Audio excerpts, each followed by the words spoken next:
शौकत साहब का पहला बेटा पैदा हुआ तो बीवी ने शोहर से कहा कि बच्चे को दीनी उलूम पढ़ाते हैं। मेरा शौक़ है कि बच्चा हाफिज़ आलिम बने।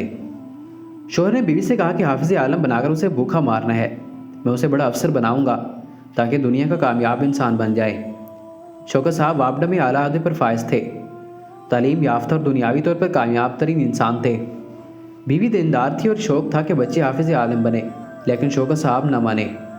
दूसरा बेटा पैदा हुआ, बीवी ने फिर कहा कि इसको तो मेरे शौक़ पर हाफिज़ बना लो, लेकिन इस बार भी बीवी की ना मानी गई। तीसरा बेटा पैदा हुआ, फिर बीवी ने अपने शौक़ का इजहार किया, लेकिन मुराद पूरी ना हुई।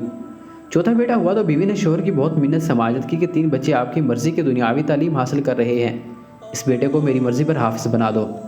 शौकत साहब ने बीवी की बिलाखिर मानकर आखिर छोटे बेटे को मदरसे में दाखिल करवा दिया। खैर वक्त का पहिया घूमता रहा और बड़े तीनों बच्चे आला तालीम हासिल करने के बाद आला सरकारी ओहदे पर फायज हो गए। छोटा बेटा हाफिज़ कारी आलिम बन गया। एक दिन शौकत साहब ने फ़खरी अंदाज में बीवी से कहा, बड़े तीनों बच्चे आला सरकारी ओहदों पर लग गए, अच्छा कमा रहे हैं, छोटा मौलवी बन गया, वो जहाँ भी जाएगा इसके पूरे महीने की तनख्वाह बड़े बच्चों के हफ्ते की तनख्वाह के बराबर होगी। तुमने अपनी मर्ज़ी करवाकर बड़ी गलती की है, इसका मुस्तकबिल तारीख कर दिया। बीवी ने शोहर से कहा कि कल चारों बच्चों का इम्तहान लेते हैं, देखते हैं कौन सा बच्चा कामयाब और कौन सा नाकाम है। दूसरे दिन शाम को बच्चों के घर आने से कुछ वक्त पहले माँ ने अपने चेहरे पर नाखून मारकर ज़ख्मी किया, सर के बाल बखेर के दुपट्टा फाड़कर चारपाई पर बैठ गई। बाप अंदर कमरे में छुप कर बैठ गया। पहला बड़ा बेटा घर आया, माँ को उजड़ी हुई हालत में देखकर पूछा तो माँ ने इसके बाप को 3-4 गालियाँ निकाल कर कहा, इसने मारा है, फिर बद्दुआएं करने लगी। बेटे ने बाप को बुरा भला कहा और थकावट का कहकर अपने कमरे में चला गया। दूसरा बेटा आया, इसने भी माँ को बुरी हालत में देखकर वजह पूछी। माँ ने रोते हुए शोहर को गालियाँ निकाल कर बद्दुआएं की और बेटे को बताया कि तुम्हारे बाप ने मारा है, और फिर बद्दुआएं करने लगी।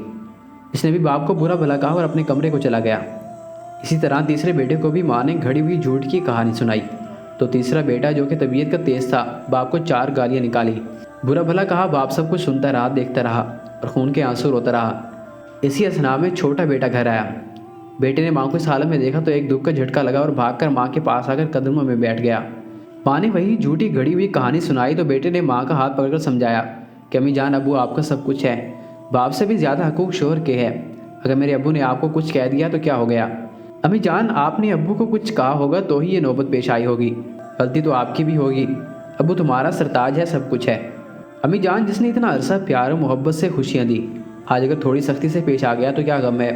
मीठा खाते खाते अगर थोड़ा कड़वा भी आ गया तो क्या परवाह?